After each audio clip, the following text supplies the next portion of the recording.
Hello అండి.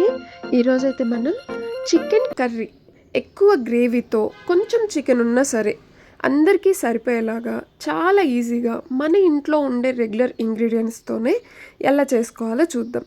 అస్సలు కష్టమే ఉండదండి, ఎక్కువ టైం కూడా పట్టదు.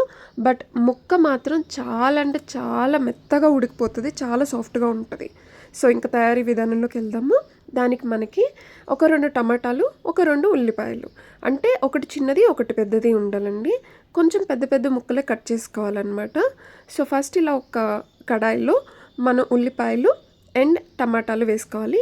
తర్వాత కొంచెం అల్లం వెల్లుల్లి కూడా వేసుకోవాలి. తర్వాత ఒక చిన్న దాల్చిన చెక్క కొంచెం తుంచుకొని వేసుకోవాలి. 3 నుండి 4 యాలక్కాయలు, 5 నుండి 6 లవంగం మొగ్గలు వేసుకోవాలి. ఒక చిన్న టేబుల్ స్పూన్ ఆయిల్ వేసుకొని ఆయిల్ కొంచెం హీట్ ఎక్కిందాక ఉంచాలన్నమాట. అంటే ఒక 10 to 20 సెకండ్స్ ఉంచి తర్వాత దానిలో ఒక 3/4 గ్లాస్ అయితే వాటర్ పోసేయాలి. సో ఇలా పోసిన తర్వాత అంటే బాగా ఉడకనివ్వాలన్నమాట. దీని మీద మనం మూత పెట్టేసి కొంచెం సేపు జస్ట్ ఒక 10 మినిట్స్ పెట్టేస్తే సరిపోతుంది. ఒక 10 మినిట్స్ దాన్ని ఉడకనివ్వాలి. సో చూసారు కదా, ఇలా ఉడుకుతున్నప్పుడు వాటర్ అంతా పోయే వరకు ఉంచాలి. మరీ ఎక్కువ కాకుండా కొంచెం పోయే వరకు ఉంచేసి ఆపేసుకోవాలి.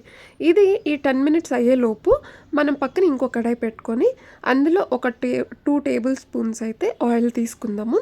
ఇది నాన్ స్టిక్ కాబట్టి ఎక్కువ ఆయిల్ అయితే పట్టదు. సో అందులో ఒక చిన్న చెక్క, 2 లవంగ మొగ్గలు వేసుకొని కరివేపాకు, ఉల్లిపాయ, ఒక పచ్చిమిర్చి చీల్చుకున్నది వేసుకోవాలన్నమాట. దీన్ని కొంచెం గోల్డెన్ బ్రౌన్ వచ్చిన వరకు వేయించుకోవాలి. ఇందులోనే కొంచెం అంటే ఒక టేబుల్ స్పూన్ అనేది మనం అల్లం వెల్లుల్లి పేస్ట్ అయితే వేస్తున్నామండి. ఇప్పుడే ఫ్రెష్గా వేసాం అనమాట. అప్పటికప్పుడు దంచుకొని వేసుకుంటే కూడా చాలా బాగుంటుంది. ఇది గ్రేవీ కాబట్టి సో మనమైతే మిక్సీ పట్టింది వేస్తున్నాము. అదే ఫ్రై అలా అయితే కొంచెం దంచుకొని కచ్చాపచ్చాగా అప్పుడు వేసుకుంటే చాలా బాగుంటుంది. సో దీన్ని ఇలానే ఉంచేసి ఒక 1/2 కిలో అయితే నేను తీసుకున్నానండి. సో ఇలా గోల్డెన్ బ్రౌన్ రాగానే మనం ఆ పీసెస్ ఏవైతే ఉన్నాయో పసుపు ఉప్పు వేసి కడుక్కోవాలన్నమాట. నేనైతే ఒక 5 to 6 టైమ్స్ అయితే వాష్ చేశాను. అంటే అప్పుడు దాని మీద ఉన్న స్కిన్ ఏదైతే ఉంటుందో ఎల్లో కలర్లో అదంతా పోతుంది. సో ఈ ముక్కలన్నీ కూడా మనం యాడ్ చేసుకోవాలి. ఇప్పుడు ఇందులో కాస్త కల్లుప్పు, రాళ్ళుప్పు లేదంటే సాల్ట్ కూడా వేసుకోవచ్చు.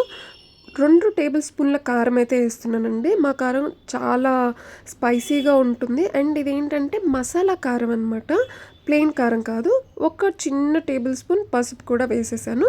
తర్వాత మొత్తం బాగా కలిసేలా కలుపుకోవాలి.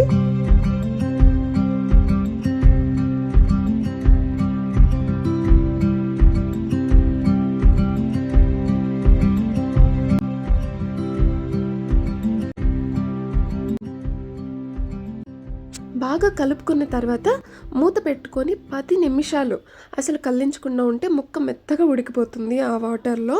తర్వాత మనం చల్లబెట్టుకున్నాం కదా టమాటా అండ్ ఆనియన్, సో ఇదైతే చల్లైపోయిందండి. ఇప్పుడు మిక్సీ జార్లోకి తీసుకొని దీన్ని గ్రైండ్ చేసుకొని ఒక మెత్తటి పేస్ట్ లాగా తయారు చేసుకొని పక్కన పెట్టుకోవాలి. సో ఇదంతా కూడా గ్రైండ్ చేస్తే మనకి ఇలా వచ్చేస్తుంది స్మూత్ పేస్ట్. మరీ ఓవర్గా స్మూత్గా అవసరం లేదు.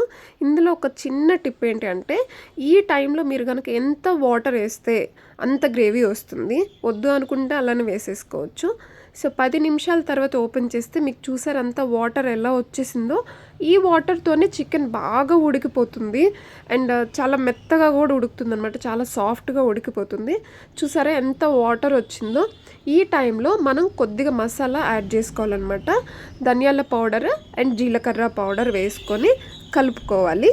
ఈ పొడులు ఏంటంటే ఇప్పుడు వేస్తే ముక్కకి బాగా ఫ్లేవర్ అనేది పడుతుంది. గ్రేవీ వేసిన తర్వాత అయితే అంతగా పట్టదు అనమాట, గ్రేవీలోనే ఉండిపోతుంది.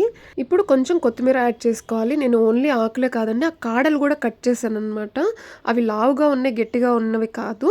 ఇలా మనం తుంచితే తునిగిపోయేలాగే ఉన్న కాడలు వేసాను.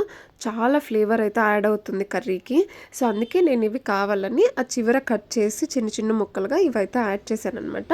ఇవి కలుపుకున్న తర్వాత కొంచెం సేపు ఆ మసాలా ఈ కొత్తిమీర పట్టడానికి కొంచెం సేపు లిడ్ పెట్టుకొని క్లోజ్ చేసుకోవాలి. జస్ట్ ఒక 2 మినిట్స్ సరిపోతుంది. ఇప్పుడు చూసారు కదా బాగా ఉడికిపోయింది. ఈ టైంలో ఇప్పుడు మనం ఇందాక పేస్ట్ చేసి పెట్టుకున్నాం కదా టమాటా ఆనియన్ అదంతా, అది యాడ్ చేసుకోవాలండి. సో మనం ఇందాక నేనైతే కొంచెమే నీళ్ళు యాడ్ చేశాను. మీకు ఎంత కావాలంటే అంత యాడ్ చేసుకోవచ్చు. ఎంత గ్రేవీ కావాలన్నా గాని వస్తుంది. అదే టిప్ అండి. అండ్ మొత్తం ఇప్పుడు కలిపెట్టుకుంటే అసల టెక్స్చర్ చూసారా? అండ్ కలర్ కూడా చూసారా? మనం ఎలాంటి కాశ్మీరీ రెడ్ చిల్లీ పౌడర్ అయితే మనం వేయలేదు. టేస్ట్ అయితే మీ అందరికీ చాలా అంటే చాలా బాగా నచ్చుతదండి. నేనైతే రెగ్యులర్‌గా బిర్యానీలోకి లేదంటే రోటీస్‌లోకి ఇలాగే చేస్తాను. అండ్ చాలా బావుంటది. చిన్న పిల్లలైనా, పెద్దోళ్ళైనా స్పైస్ తినేవాళ్ళు, తినని వాళ్ళు కూడా తినగలుగుతారు. సో, అంత బావుంటది. ఈ టైంలో మనం కొంచెం సాల్ట్ అనేది అడ్జస్ట్ చేసుకోవాలి. సరిపోతే ఓకే. లేదంటే కొంచెం యాడ్ చేసుకోవాలనమాట. సో, చూసారు కదా ఎంత బావుందో. ఇప్పుడు కొంచెం చెక్క, మొగ్గ పౌడర్ అనేది ముందే రెడీ చేసి పెట్టుకున్నామండి. అది జస్ట్ కొద్దిగా వేసుకోవాలండి. ఎక్కువ వేయకూడదు. ఘాటు ఎక్కువ అవుతది. అండ్ గొంతులో మంటొస్తది.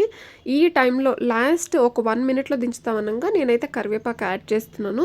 ఎందుకంటే ఈ కరివేపాకు ఫ్లేవర్ అయితే చాలా బాగా పడుతది కర్రీకి. సో, చాలా బావుంటదనమాట టేస్ట్ గూడాను. సో, చూసారు కదా! ఈ టైంలో ఇంకా స్టవ్ అనేది ఆఫ్ చేసుకుంటే సరిపోతుంది. ఇది గూడా ఇంకా ఎక్కువ గ్రేవీ కావాలంటే మనం వాటర్ యాడ్ చేసుకుంటే సరిపోతుంది ఫస్ట్‌లోనే. సో, అంతేనండి. బిర్యానీలోకైనా, నార్మల్ రైస్‌లోకైనా సరే ఎంతో టేస్టీగా ఉండే ముక్క కూడా చాలా సాఫ్ట్‌గా ఉడికే పద్ధతి ఇదేనండి. మీరైతే చికెన్ కర్రీ ఎలా చేస్తారు?